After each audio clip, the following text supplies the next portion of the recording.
आप सभी का स्वागत है हमारे YouTube चैनल सारथी लर्निंग हब पर।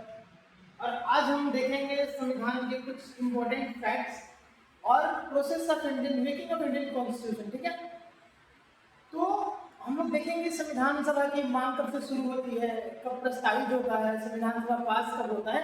इन सारे फैक्ट्स को हम देखेंगे यूपीएसआई के एग्जाम में। ये बेसिकली वीडियो यूपीएसआई को फोकस होकर बनाया जा रहा है, बाकी और भी एग्जाम में यूजफुल होगा, बट फोकस हमारे यूपीएसआई है तो फैक्ट्स काम आएंगे। तो हम लोग देखते हैं कि आखिर हमको संविधान की जरूरत क्यों पड़ी और संविधान हमने क्यों बनाया।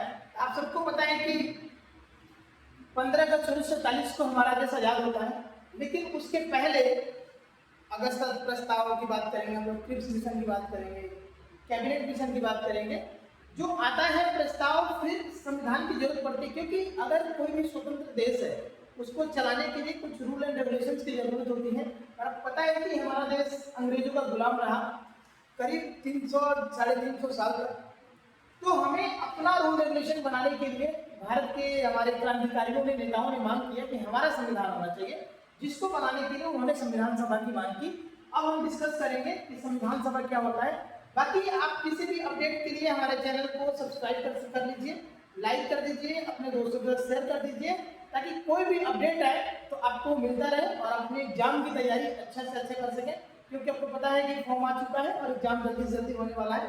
तो आइए बिना देर के हम लोग शुरू करते हैं।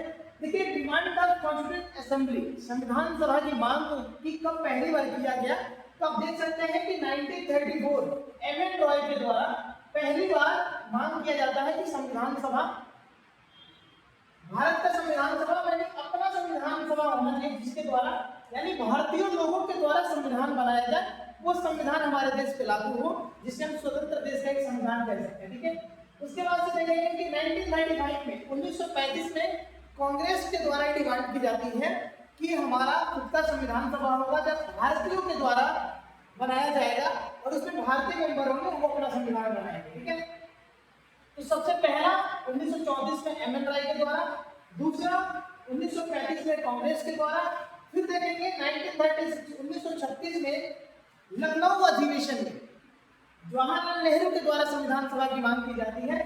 उसके बाद हम बात करेंगे तो अगस्त प्रस्ताव की बात करेंगे, जो कि आता है 1940 में अगस्त प्रस्ताव आता है, जिसके चेयरपर्सन अध्यक्ष जो व्यक्ति है वो है लिलिथगो। ठीक है, बहुत वेल नोन नाम है, आप लोग जानते होंगे, हिस्ट्री में कई जगह पढ़ा होगा। डिमांड ऑफ सीए, और ये मांग करते हैं कॉन्स्टिट्यूएंट असेंबली की, संविधान सभा की 1940 में अगस्त प्रस्ताव में बात किया जाता है। डिमांड वाज सीए वाज, मतलब demand of CA was accepted, और क्या अगस्त प्रस्ताव को इसके डिमांड में क्या किया गया, मान लिया जाता है। बट उस समय दो बड़ी पार्टियां हैं, एक तो मुस्लिम लीग है और एक कांग्रेस है। इन दोनों के द्वारा, क्योंकि भारत की लीडिंग पार्टियां थी उस समय की, हमारे जितने क्रांतिकारी थे या तो मुस्लिम लीग के मेंबर थे या तो कांग्रेस के मेंबर थे, लेकिन कांग्रेस और मुस्लिम लीग ने क्या करते हैं, इसको रिजेक्ट कर देते हैं अगस्त प्रस्ताव को। ठीक है, बाद में इसके क्रिप्स मिशन आता है, उसका हम लोग किसी और वीडियो में डिस्कशन करेंगे। अब हम लोग जो देखते हैं कि हमारा जो कॉन्स्टिट्यूएंट असेंबली बनता है, संविधान सभा फाइनली बन रहा है, और पहले मीटिंग कब हेल्ड किया जाता है, ऑब्जेक्टिव रिजोल्यूशन, जिसको उद्देश्य प्रस्ताव बोलते हैं, उद्देशिका प्रस्ताव बोलते हैं, वो कब लाया जाता है, कब पारित होता है। तो देखिए, संविधान सभा जो है, पहला संविधान सभा का मीटिंग, सबसे पहली मीटिंग 9 दिसंबर 1946 को होता है, और ये डेट आपके एग्जाम के लिए बहुत ही इंपॉर्टेंट है। तो आप क्या करें, इसको याद कर लें और सारी चीजों को ध्यान में रखेंगे। सारी बातें बोर्ड पे जो भी है बहुत इंपॉर्टेंट है, सबको समझना है। ठीक है, और फर्स्ट मीटिंग में कितने मेंबर होते हैं जो उस मीटिंग को अटेंड करते हैं, जो पहला संविधान सभा की मीटिंग होती है, वो होता है 211 मेंबर। 211 मेंबर इस मीटिंग को अटेंड करते हैं। लेकिन 13 दिसंबर 1946 को जवाहरलाल नेहरू के द्वारा उद्देशिका प्रस्ताव, ऑब्जेक्टिव रिजोल्यूशन लाया जाता है संविधान सभा के सामने। ठीक है, उसके बाद 22 जनवरी 1947 को ऑब्जेक्टिव रिजोल्यूशन अडॉप्ट कर लिया जाता है। ठीक है, ऑब्जेक्टिव रिजोल्यूशन कब अडॉप्ट किया जाता है, 22 जनवरी 1947 को। इंपॉर्टेंट डेट है, याद रखना है, एग्जाम में पूछा गया डेट है। कमेटी मेजर यानी पूरे संविधान सभा को अलग अलग पॉइंट को रिव्यू करने के लिए, बनाने के लिए, सोचने समझने के लिए, डिस्कशन करने के लिए 13 कमेटियां होती हैं, जिसमें आप लोग देखेंगे मौलिक अधिकार समिति होती है, संघ सरकार की समिति होती है, मौलिक अधिकार की उप समिति होती है जिसके अध्यक्ष जेबी कृपलानी है, संघ वाला होता है जिसके जवाहरलाल नेहरू है, बहुत सारी कमेटियां हैं। यानी 13 मेजर और माइनर मिला के लगभग 13 कमेटियां बनाई जाती हैं जो कि इम्पोर्टेंट, ठीक है। अब हम लोग यहाँ से देखेंगे इम्पोर्टेंट डेट्स कौन कौन से हैं जो आपके एग्जाम में पूछा जा सकता है और आपको याद कर लेना चाहिए।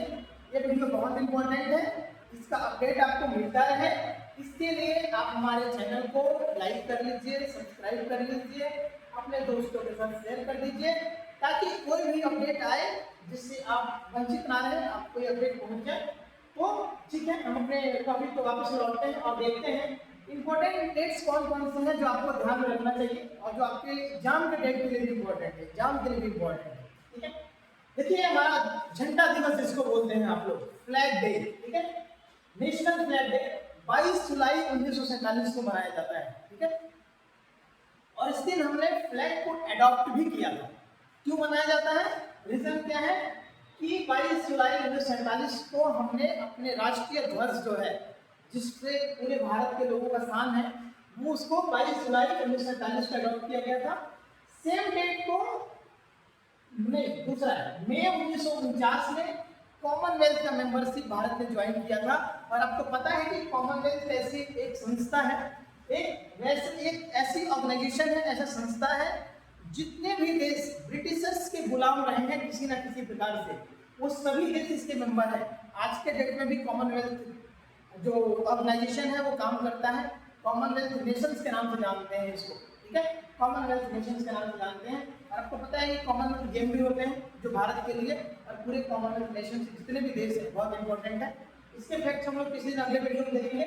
आगे बढ़ते हैं हम लोग, यानी मई 1949 को कॉमनवेल्थ का मेंबरशिप भारत ज्वाइन करता है, ठीक है। आगे हम लोग बढ़ेंगे, डेट है 24 जनवरी 1950। इस दिन हमारा जो नेशनल एंथम है, राष्ट्रीय गान है, ठीक है, ये अडॉप्ट किया जाता है जिसको जनगण मन बोलते हैं हम लोग। और आपको पता है कि ओरिजिनल एक बांग्ला भाषा में लिखा गया था, बंगाली में लिखा गया था, जिसको लिखने वाले हमारे देश के महान संत कह सकते हैं हम लोग या महात्मा कह सकते हैं, रविंद्रनाथ टैगोर, गुरु रविंद्रनाथ टैगोर ने जनगण मन की रचना की थी। और ये 24 जनवरी 1950 को कॉन्स्टिट्यूएंट असेंबली द्वारा अडॉप्ट किया जाता है, जो कि आपको पता है। नेशनल सॉन्ग, राष्ट्र गीत वंदे मातरम, जो बंकिम चंद्र चटर्जी के द्वारा लिखा गया, ये भी डेट इंपॉर्टेंट है, ये भी 24 जनवरी 1950 को है। यानी आप इसको रिलेट करके याद कर सकते हो कि 24 जनवरी को दो चीज अडॉप्ट किया गया था हमारे कॉन्स्टिट्यूएंट असेंबली के द्वारा, वो है नेशनल एंथम और नेशनल सॉन्ग, ठीक है। दोनों लोग किसने लिखा था पता है आपको, रविंद्रनाथ टैगोर ने और बंकिम चंद्र चटर्जी जी ने लिखा, ठीक है। और जिस दिन हमारे कॉन्स्टिट्यूएंट असेंबली की सारी प्रक्रियाएं पूरी हो जाती हैं, संविधान मेकिंग का पूरा प्रोसेस कंप्लीट हो जाता है, फाइनली जब अडॉप्ट करने की बात आती है तो उस पर कितने लोगों ने साइन किया था। एक बात बहुत इंपॉर्टेंट है और कई बार पूछा गया है, वनडे एग्जाम में, कई एग्जाम में पूछा गया है। तो 284 लोगों ने इसमें फाइनल साइन किया, जिसमें से ये याद रखना जरूरी है आपको कि 15 फीमेल्स थे, 15 महिलाएं थी जिन्होंने कॉन्स्टिट्यूएंट असेंबली को जो अडॉप्ट किया जा रहा था उस पर साइन किया था, ठीक है। किस दिन हम 15 नाम याद रखेंगे, क्योंकि सोचिए हमारे लिए कितना इंपॉर्टेंट है कि 1947 और 50 के दौर में महिलाएं हमारी विदेश की थी, उन्होंने हमारे संविधान सभा में भाग लिया, संविधान को बनाने में उनकी भूमिका रही है और आज भी बहुत महत्वपूर्ण भूमिका है महिलाओं ने हमारे देश चलाने में। और आपको पता है कि जो परमानेंट मेंबर थे जो 11 दिसंबर 1946 को बनते हैं, दो संविधान सभा के दो अध्यक्ष रहे हैं, एक अस्थायी अध्यक्ष रहे हैं जिनका नाम आप लोग पता है सच्चिदानंद सिन्हा जी रहे हैं, लेकिन जो अस्थायी अध्यक्ष थे और पहले अध्यक्ष थे वो हमारे डॉक्टर राजेंद्र प्रसाद रहे हैं। आप सबका बहुत बहुत धन्यवाद। आप हमारे चैनल को लाइक करिए, शेयर करिए, सब्सक्राइब करिए और आपको अपडेट मिलता रहेगा। हम लोग फोकस रहेंगे इस एग्जाम को लेकर के और हम लोग डेली वीडियो बना रहे हैं, हमारी टीम काम करी इसके पीछे और आपको वीडियो मिलता रहेगा। Thank you so much.